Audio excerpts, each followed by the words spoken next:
When George worked at Phil's Shoe Hospital on King Street, the Ryan brothers had a funeral home right next door.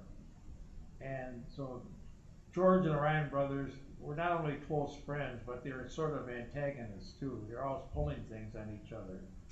And then they moved down to Park Street where they had a medical supply store. Well, there was a guy who was now one of the regulars at the Park Street Shoe Repair. His name was Dean Skenador. He's an Oneida Indian. And when Dean first came to town, he was a medical supply salesman. He called on the Ryan brothers. And one day he asked the Ryan brothers if there was a good shoe repair shop in the neighborhood. So they told him to go to the Park Street Shoe Repair and see George. And make sure you tell him that you're a friend of ours, because he knew that would get a rise out of George. So Dean went down to the Park Street Shoe Repair and he put his shoes on the counter, and George came up to him and said, "Can I help you?" And he said, "Are you George?" And he said, "Yes." He stuck out his hand and he said, "I'm Dean Skenador. I'm a friend of the Ryan brothers." So George looked at his hand. He said, "Are those your shoes?" And Dean says, "Yes."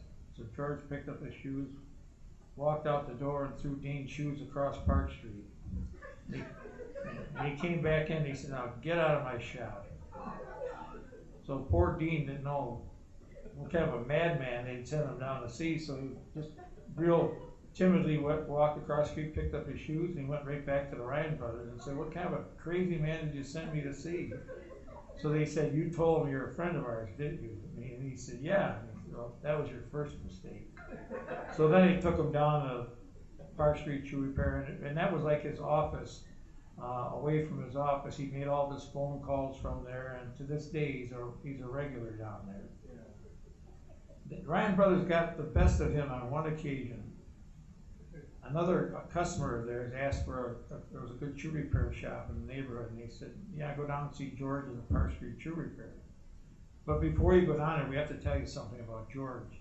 He's very, very hard of hearing, and he's too vain to wear hearing aids. So you have to yell at him if you want him to hear you.